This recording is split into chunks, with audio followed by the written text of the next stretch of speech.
Having stood for election to Glasgow City Council on 5 separate occasions, and each time having been rejected by the electors of the City of Glasgow, it's quite exciting to get to talk in the City Chambers for the first time.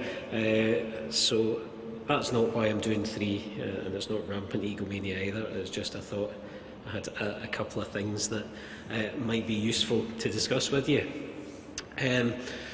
My background is in records management, also taking on data protection, freedom of information, but I also have the information security manager role for my organisation, NHS Education for Scotland. Can I have a quick show of hands how many of you have got information security responsibilities?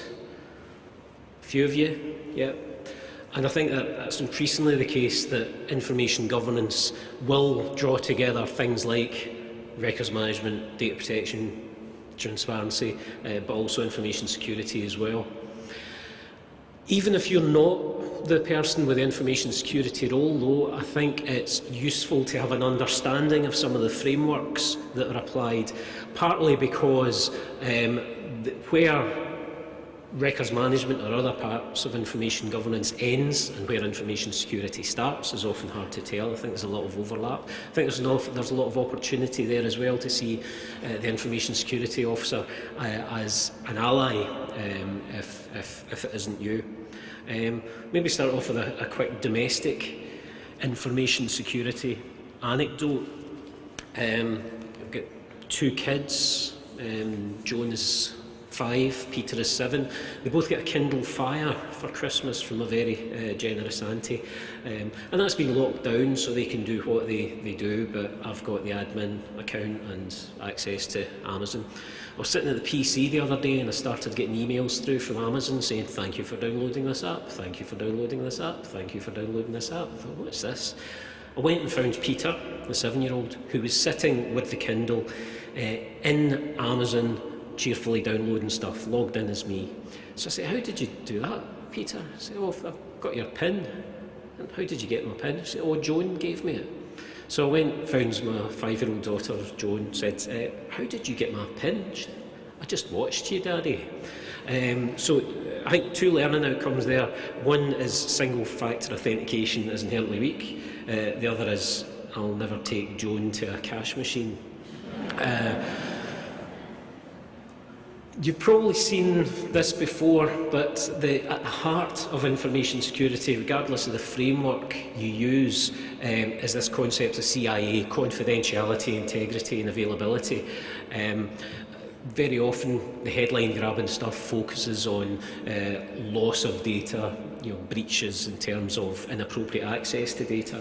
But the integrity and the availability elements are absolutely key as well. And I think that lets you see how closely aligned information security is with records and information management and other aspects of information governance. Just want to look at a few of the tools. ISO 27001 is probably the best known internationally of the information security standards. Its starting point is a UK government standard, and it evolved through British to international standards, and it's the best known around the world. The current version being 2013. I might make a couple of references to the changes in 2013, and it's jointly published by ISO and IAC, so it's got a broad support, and it's certainly the most common standards that organisations accredit to in Europe and Japan. It's beginning to gain ground in the States now, I think, as American companies look to European customers and using ISO as something that's more familiar to them. Ultimately, ISO 27001 is about the information security management system, so it's not focused on any particular technology, it's about the management system that's structured around it, which is a comfort to me because I am not in the least bit technical, and at times I feel a little bit of a fraud being an information security officer with the low level of technical knowledge I have. But really, in its purest form, that shouldn't be an issue. It is about the management approach to security. The value for someone like me of some of the tools we're looking at this afternoon is they give you the framework with which to have that challenge role with technical colleagues, so we know what questions to ask them, what measures and controls we're looking for. And the idea of that information security management system is to preserve the confidentiality, integrity and availability we already looked at. Another useful touch point between ISO 27001 and other aspects of information governance is it's very much focused on risk management. At its heart is understanding our assets, understanding the threats to those assets, weighing up the risk and applying controls appropriately. So it does give good read across to the wider information risk management agenda.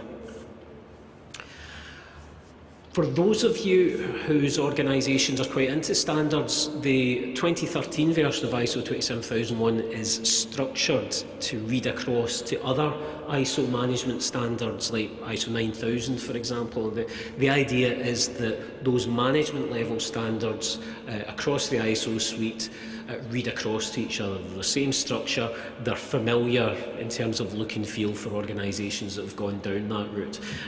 So if your organisation's got ISO 9000 or one of those other standards, ISO 27001 should be quite comfortable, quite familiar to them.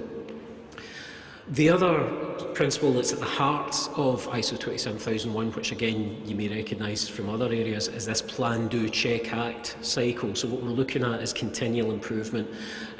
There's never a point at which we're done, we're secure. It's about making sure that we're always looking at the evidence available to us through audit and other tools and seeking to improve the position of our organisations. The standard also goes into specific controls.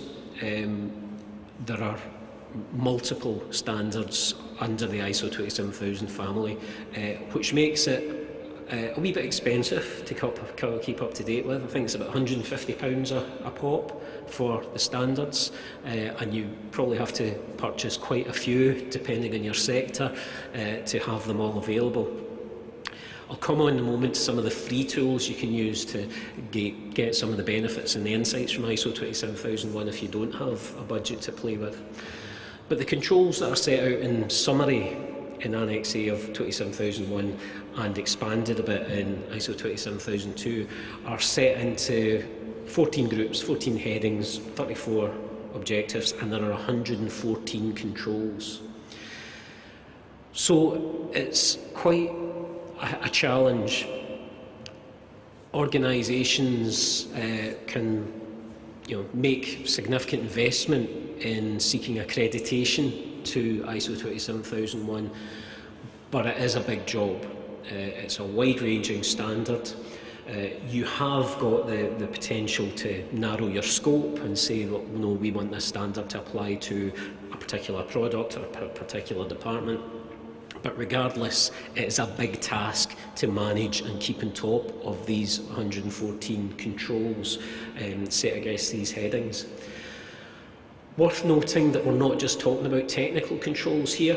It's about policies as well, as you can see from heading A5. It's also about management, even to the point of staff recruitment. That's part of information security as well, covered under A7. It takes you into dealing with your suppliers and contractors at A15, so it touches all sorts of parts of the organisation. Just to show you how some of the controls break down at a detail level, and this is how they're described in ISO 27001 with the detail provided in ISO 27002. What the controls offer you is a good platform with which to challenge the IT function, but also the wider management in your organisation. And you don't have to buy the standards or have committed to going for ISO 27001 in order to go down this route. The statement of applicability is one of the key tools, and it's one that you can access freely. If you go online and Google Statement of Applicability ISO 27001, there are a few free tools available, usually in the form of a spreadsheet that sets out the 114 controls. The term Statement of Applicability comes from the fact that the organisation has to look at them and say, is this applicable to us? And if it is, how do we implement it? How are we doing at the moment? Where are the gaps? It's a hefty document to go through, but if your organisation wants a really robust baseline for your information security, this is a good way to go about it. But even the first cut, even just going through the document for the first time, set aside a day to sit down with technical colleagues and talk through some of the controls. And as I say, it's not just on the technical side, it's management, it's training, it's HR, it's procurement, it touches all aspects of the business. And that gap analysis, broadly takes the shape of saying, well, there's a control. Is it relevant for us? For most organisations, the majority of the 114 controls would be relevant. And is the control documented? ISO 27001, very document heavy as a process. Is it implemented? ISO 27001 is based on a cycle of audit, and I think that's probably one of the largest culture shocks for organisations. I think it certainly will be for the organisation where I work, NHS Education, where generally IT colleagues are pretty good at all this. The controls are well implemented, but we're not always so good at documenting the controls and being able to provide an audit trail that they've been implemented, and I think that's what one of the challenges are. Another very clear touch point between information security and wider information governance is the Information Asset Register. It was mandatory for ISO 27001-2005. It's no longer mandatory in the 2013 standard, but anyone you talk to will say, no, you need an information asset register to make this work. And again, there are templates of IARs that are aligned to ISO 27001 that you can download from the internet. I won't dwell on this because I'm sure you all have or are implementing information asset registers. What's worth noting is that the scope of an information asset register from an IT security and information security point of view might be a bit broader than what you and I would generally see as being in scope for information assets. They will also look at the physical assets, so buildings and plant, and also the technical physical assets. I'll come back and say a little bit more about that in a moment, as well as the software assets, and that's often tricky for organisations to even know what software we have out there, the services that underpin that, whether that's power or other utilities, and key people as well. So all of those are managed and considered as assets in the ISO 27001 framework. So that was a very quick run through ISO 27000's family. It's a big beast. Taking it down to a more manageable level, certainly if you're in the public sector, you would be well advised to look to the UK Government Information or Security Policies Framework, which looks at broader security but also provides information security as well, and it's been revised in the last couple of years. But I want to look at some more specific tools. CESG is the unit within GCHQ, acronym City, which looks after information security and advises government bodies. They provide a good resource called 10 Steps to Cyber Security, and I think that this is quite a good management level starting point, this sort of cyber essentials, which we'll come on to in a moment. And it looks at information security in terms of these broad areas.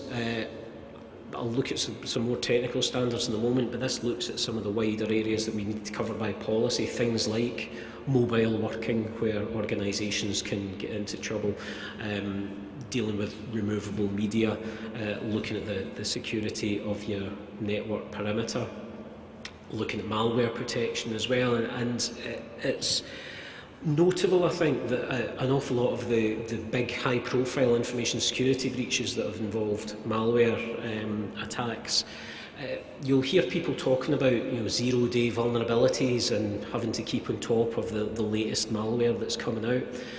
The vast majority of incidents are caused by years-old vulnerabilities, things that organisations have known about sometimes for decades, but have just fallen down in the basics in terms of having their malware protection up to date, in terms of patching software. So just the basic housekeeping. It's noticeable when you look at all of these standards. It's not necessarily a high-tech solution. None of this is cutting edge. It is about good housekeeping in IT in terms of preventing a lot of these issues. The other thing that CSG provides that's quite handy is a range of infographics. So if you are having to present or articulate some of these issues, look at the CESG website and you can draw in some infographics which give you some good high-level summaries for presenting some of these ideas. Cyber Essentials is being pushed by the UK government at the moment, and it's aimed at small and medium-sized enterprises, but it's worth looking at for any organisation. It basically condenses down the CESG 10 steps that we just looked at into 5 main strategy areas. Now, it is quite narrow in focus, and really it's mainly aimed at reducing the incidences of hacking and phishing attacks. I think most emails are seeing far more of those, the emails that are trying to gather sensitive information from you.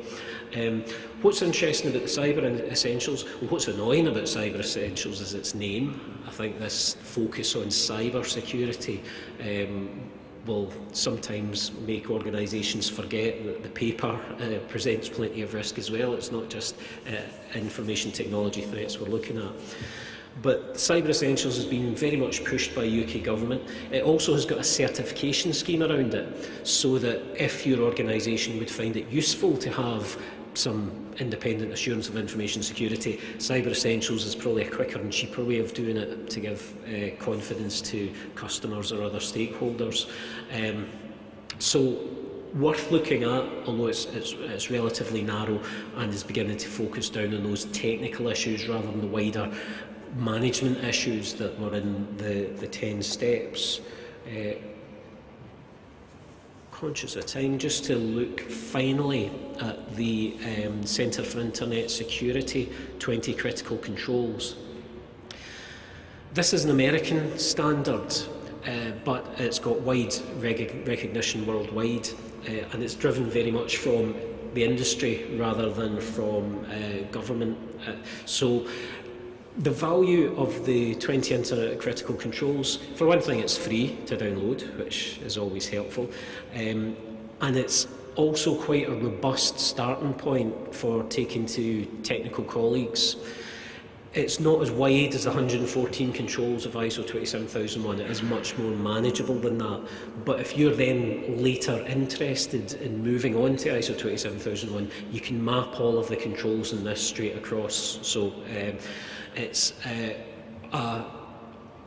more manageable, it's quite technically focused, but it's an excellent grounding.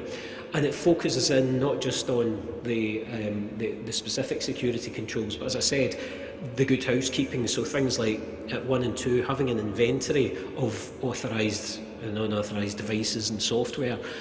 Many attacks occur because we've just got hardware kicking around that nobody knew about. So we've been hearing earlier on today about rot in our data and documents, but it's there on the networks as well. Organisations getting attacked because somebody had left a server running in the corner that nobody was actually using, but it was still live, still connected to the network and still connected to the internet.